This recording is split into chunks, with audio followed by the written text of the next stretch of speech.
Hello everyone, welcome back to yet another episode of Four Continental Podcast. Today we are here with me and Singpak, of course, and let's dive straight into the game that we played last night, starting off with Ivory Coast and Norway. So why don't you start us off? Yeah, so I'll get into this game. It was an intense game for sure, in my opinion, because in my opinion, I think both teams were quite close. It was an intense match. It was an even game. But going to it, I think the best player of this game was definitely Ahmad. I mean, he had a clearance, if I'm not wrong. He did clear a goal as well. Like he stopped a goal from Norway, and then he also scored a beautiful goal. I mean, that goal was just beautiful. And then he also had like a free kick attempt, which I thought was, I mean, it was on target, so already that was good. And I see him in the future doing quite well for Ivory Coast as well. But yeah, going to talking about in general though, I feel like Ivory Coast they relied on crossing a lot. I feel like a lot of the chances were relied on crossing, and yeah, obviously Pepe Diomande. I think the duo wasn't that bad. I still think Pepe had a good game. But yeah, I think the shocking thing was for the Norway first goal, the Nusa goal. Don't get me wrong, it was a beautiful goal, but no one was marking Nusa at first, which I thought was kind of shocking.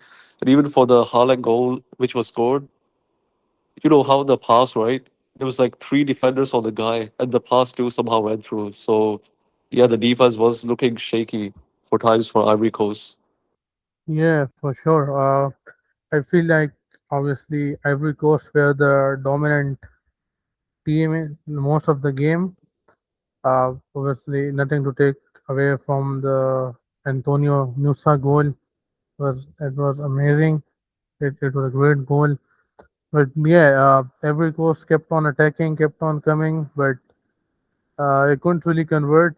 Ahmad Diallo obviously scored a great goal, and but yeah, I feel like they had many chances, and they should have scored and won the game. But at the end of the day, it was Haaland who quite literally just did a he didn't even shoot. He kind of just like passed it into the goal. Yeah, it was kind of embarrassing for Ivory Coast that moment, despite doing so well, like all the game, all yeah, all the minutes, but at the end, close to the end, they just concede a goal like that, and which too was obviously quite avoidable, Yeah, yeah. and they should have done better. But yeah, it's the World Cup. You can't, it's a World Cup knockout stage. Perhaps you can't make a mistake at this point and expect to, you know, expect to not be punished. Yeah. So it was a heartbreaking moment for Ivory Coast, but Norway got a real test up against France, probably the most informed team in the World Cup right now. Yeah. Yeah, yeah, right, right. And in Yeah. the future, looking forward, I still think it's bright for Ivory Coast. I mean, we have seen their talents. They have like great players, Ahmad, Diomande, and obviously, like you have said, this game they could have won if they just converted their chances. But yeah, like you have said, in World Cup, you have to really convert your chances, or else you will get punished for it. So, with that, shall we move on to the next game? Yeah, for sure. Let's move to the second game of the night, being France versus Sweden. So, what are your thoughts on that one? Yeah, I mean to start off, obviously we like we said in the prediction, there is a quality gap between France and Sweden. So going into this, I do already think France were favorites, but going to this, really just every game it just feels like we get to see like how good the attack for France really is. I mean Mbappe, like he had like two shots beforehand, before like he scored his first goal. He was on offside for one, and like for the other, I think he hit the post. But yeah, even but then after that, he did score like few goals, and then for the man of the match, in my opinion, I think it was easily Olise. I think we'd be quite gutted that he didn't score. Like he did have like few chances himself as well. Like he had a beautiful bicycle kick shot. He also had like, if I'm not wrong, besides that, he even had like two more shots which were saved. But yeah, just seeing like how Olise like kind of connects up the attack is just kind of crazy. And it did seem like a pretty one-sided game. I mean, Sweden, it felt like they barely had any chances. Even the ones they had, it just weren't that convincing. And what was crazy in my opinion that I mean, one of my favorite moments of the game was the fact that Barcola finally scored. I mean, he had a shot beforehand, which was like the typical moment from him where he like does a very good run, everything, but then just misses up the finishing. But then after that missed shot, he did score a goal as well. So, but yeah, I feel like it's a like a grass is green type of statement, but clearly France attack has been the best out of any team in the World Cup so far. But what do you think of the game, moment? Obviously, a pretty one-sided game, I would say. Sweden not really having quite. Yeah, I mean, as you mentioned, obviously the quality gap was perhaps too much for Sweden to compete against a side like France. Oh, yeah, as you also mentioned, the fact that Sweden, the chances they had when it really like clear the chances, they still had to work more to make them count, but still they could not really get through that French defense. And yeah, the France attack, obviously the best attack in the tournament. I think Mbappe and Dembele both have like 5 or 6 goals each. Mbappe obviously have 6 now, and I think Dembele has 5. So yeah, that shows how crazy their attack is, and we have to talk about Olise's performance in this game. I think it was pretty crazy, and the Swedish keeper made some decent saves as well. If it weren't for him, maybe they would have won like 5-6 nil. So yeah, a really crazy game from French perspective. They would feel like they should have scored more, but the goals they scored were all of them were quite great. Mbappe opening the scoring right before the halftime whistle, and then in the second half it was just France again and again and again. Olise with the bicycle kick hit the crossbar, almost went in. That surely had to be the top contender for the goal of the World Cup. Yeah, just Sweden got perhaps lucky that they didn't concede like 5 goals or something. Yeah, pretty one-sided game to be fair.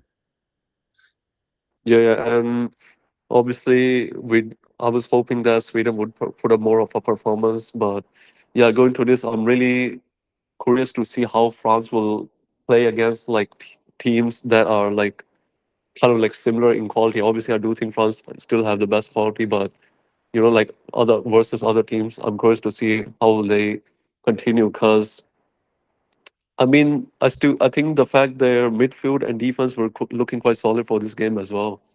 Like the fact that Rabiot. I mean, a lot of people has been like hating on him. The fact that like having him starting is crazy, but I would even say so. Like he's still putting on solid performances for France at least. Yeah, I mean he's been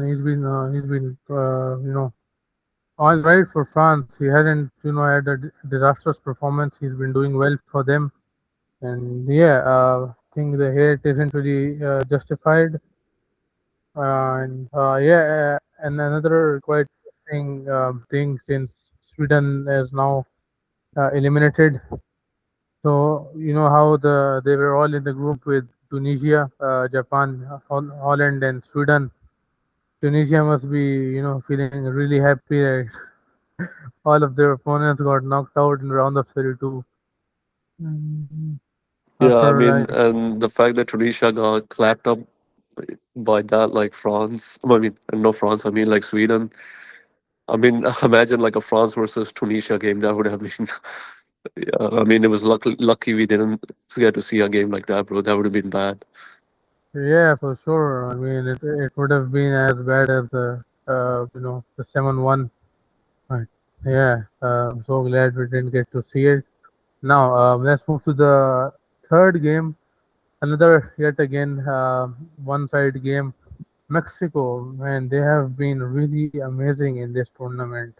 They have won all of their group games, and it's not like they've like It's not like they got any fluke wins. Like all of the wins they had, they put up a dominating performance, and they win it.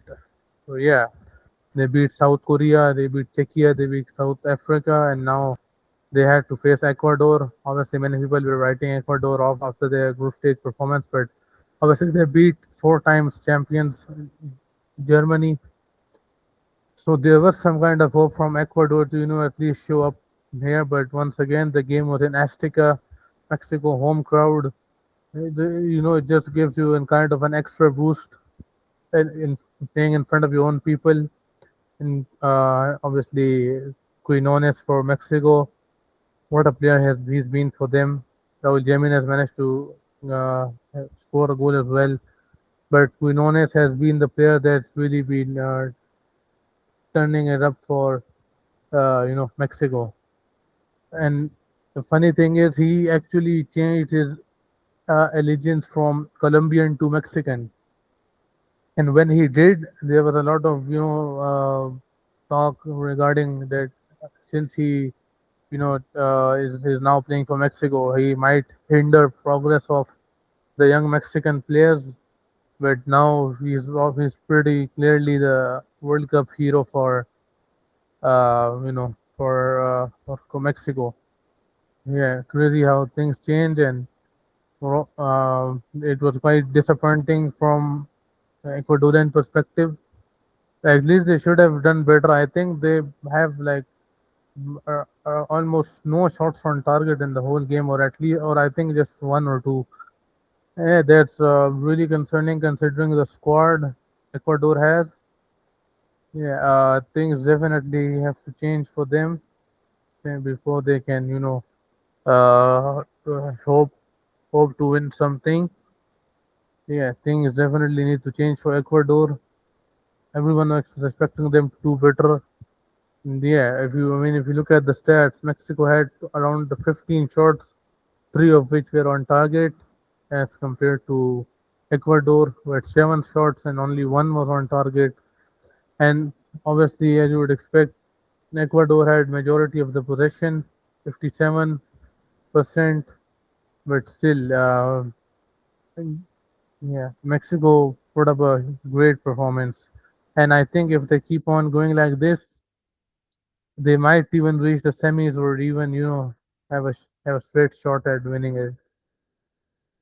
Yeah, I mean, it has been quite surprising to see like Mexico perform as good as they have been so far. Obviously, home salt seems to have really been helping them a lot, surely. And yeah, like I said, even though in the first game of Mexico, I didn't think they were that convincing, but after that, they do still have up their performance and levels. And yeah, going to the Quinones, I still remember when a lot of Mexicans they weren't happy that he was being the striker now because a lot of people thought he wouldn't be that good for Mexico. And like I said, he was originally from Colombia and stuff. But yeah, he's silencing all the haters wrong now, which is quite good to see. And again, Jimenez had a goal, like Raul had a goal. It's quite crazy. I mean, he's like 36 years old now, but he just still doesn't seem that washed. He's still quite good. But yeah, I think the main thing for Ecuador is, like we have all said, the main problem for them was really the attack. Like we know that was going to cost them, and it feels like in this game that was what kind of cost them as well, right? Yeah, for sure. I mean, their attack were really concerning as there has been concerns all around the tournament games. But the game against Germany really gave some hope might that they might do well in the knockout stages. But it was utterly disappointing to see that performance. It just went wrong in every aspect for Ecuador. Hincapié got a suspension for covering his mouth when he was confronting Santiago Jimenez. And yeah, it was a crazy game for Ecuador. But yeah, I'm kind of glad they got knocked out because you really wouldn't want to see this kind of performance up against some bigger teams in the tournament if they made it far. But yeah, Mexico very well deserved team. They deserved to win it, and they did. Yeah, right, right. I mean, I do think like today in terms of game weren't as like entertaining as yesterday one. I mean, yesterday was just peak, bro. We were getting spoiled yesterday. But with that, shall we move on to the predictions now? Yeah, for sure. We have starting off with the England versus DR Congo game. So, what do you think of this one? What's the score gonna be? I mean, we already did predictions for this, right? Oh I yeah, said a yeah, 2-1 win for England. yeah, right. So let's move to the second game, being Belgium versus Senegal. So your predictions for this one? Yeah, okay. So obviously the last game Belgium played, they did score a lot, but I'm not letting that bias get towards me. I still think Senegal should be the favorites for this because even though Senegal did like lose two games, even in the France game, I think the problem was that they weren't really converting the chances. And for Norway game, I feel like that game they were quite even as well. So going to this, I do have hope that Senegal do finally turn it around and win the game because there is talent in that team, and like we have said in AFCON, we've seen how good they could be. Whereas for Belgium, I don't think they will be like that bad as well. But I think like again, they in terms of performances, they are kind of similar to Turkey in the sense that they can like it would seem like they have a lot of shots, but like a lot of the chances they create just didn't seem that convincing. Like how do I say like the stats like don't kind of really reflect how they play.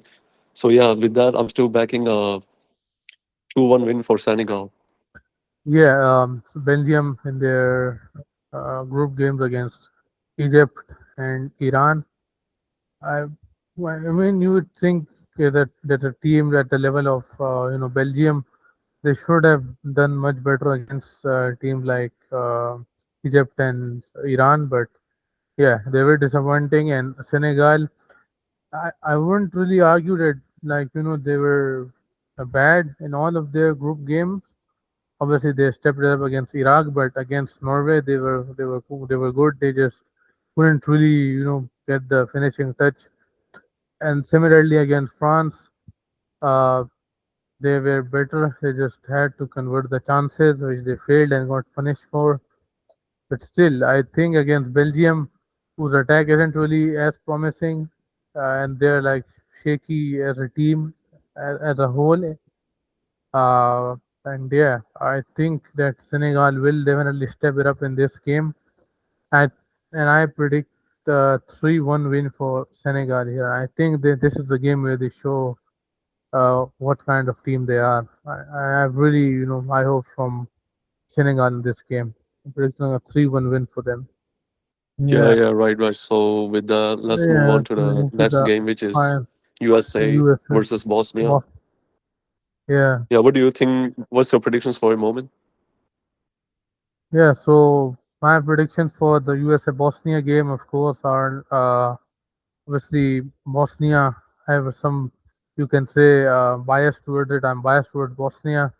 I really like Bosnia a lot, and I think they defensively they have done a pretty good job so far in the tournament. But USA, as we have seen in their group games, they've been pretty great in all the games.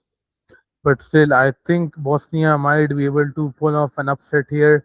And I mean, the fact that they're being underestimated a lot, I think Bosnia isn't that bad, and I think they're surely capable of pulling up a similar performance like we saw Paraguay versus the four times World Cup champions. So yeah, I think Bosnia will be able to hold them off. Yeah, yeah. So in my opinion, like we have said, I do think people are kind of like clowning or like underestimating Bosnia a lot because of the Switzerland game. But if you really watch the game, it was Switzerland only kind of secured a win after the second hydration break, which kind of ruined it for them. But yeah, going to this, I do think Bosnia defense is quite solid as we have seen in most games. But at the same time, USA attack has been looking quite good as well. Like USA performance has definitely been surprising as well. So it will really be like a good clash. like a very good attack and very good defense. But yeah, I might be slightly biased here, but do think USA actually kind of comes out top here, probably because of the home factor and stuff. So yeah, I'm actually backing a 1-0 win for USA. I don't think it will be a game full of goals though, but I'll be very happy with the upset as well. Like if Bosnia wins, I'll be very happy. Yeah, for sure. I mean, obviously, since the start of the tournament, I've been backing the underdogs in this World Cup. So I would personally love Bosnian upset, but yeah, USA in all of the aspects have been really strong. Even like had a dominating win against Australia and Turkey. No, they lost against Turkey. Obviously, you would expect them to win against Paraguay, but Paraguay really stepped it up as well. So yeah, I think it will be a good game, but I just hope Bosnia, just wins. It's something like a 1-0. Okay, so we have Bio with us. What do you think of the games, England versus Congo? What do you think the score is gonna be? Oh, hey. I really think it's gonna be a good game, a high scoring. I really think Congo will win it 2-0. What do you think? Sing guy. Bro, I think, bro. Okay, okay. So I mean, I already gave my predictions. Yeah, Yeah, crazy. Yeah, Freitas. I mean, yeah, I mean, already gave my predictions, bro. But I think like DR Congo is gonna win 5-0, man. I think they're gonna pull off a crazy upset. 5-0 for DR Congo, definitely. yeah, crazy prediction, really. I mean, we've seen, like obviously DR Congo at their best could still score a few against them for sure. Yeah. So with that, should we move to the last prediction? Do you want to start off first, Freitas? Spain versus Austria. Oh, hey. Yeah. So I really think. Wait, which game is this? Okay, well, let me just scroll it down. Yeah, here we are. Yeah, we are talking about Colombia versus Argentina, bro. What do you think of the game, bro? How will the game go? Oh, yeah. That game will be really good. Yeah, really good. Can you elaborate further? Like, Which game are you talking about? Argentina versus Colombia, bro. You're watching the game Oh, tomorrow? yeah, yeah. I'll be watching that. Yeah. Yeah. Uh, I'm expecting Colombia. Are we? What? Which game? Argentina versus Colombia, bro. What the hell? Oh, yeah. I'll be expecting Colombia to win this. 3-0. What do you think? Yeah, I mean, going to this, I do think like I just don't know, man. I really think Colombia will win this. Again, I think Argentina has been quite overrated. Like Diego have said, they already won the World Cup. They'll be quite chill. They won't take it Yeah, seriously. yeah, Yeah, Yeah, they they'll be won't take it seriously. Well, they'll just relax and stuff. So 7-0 for yeah, Colombia. Easy. yeah. for For real, real, for real. Netherlands will win it all. Yeah, and then also to the next game, Fredos, Australia versus Bangladesh. What do you think of the game, bro? Oh, yeah. I really think Bangladesh should win this one. Yeah, I think they should win this one. What do you think, Momin? Yeah, I mean, Hamza Chaudhary easily gonna score a couple of hat tricks on Australia. Definitely the best player in Asia right now. No chance for Australia at all. They couldn't even, defend Messi. How can they defend? Yeah, Yeah, how can they defend Hamza Chaudhary? So yeah, let's just end this now so we can get back to the game before it ends. And yeah, thank you all for watching. Don't forget to like, comment, share, and subscribe. And we'll see you tomorrow in the next episode. Yeah, goodbye for now. Yeah, catch you on the next one. Peace.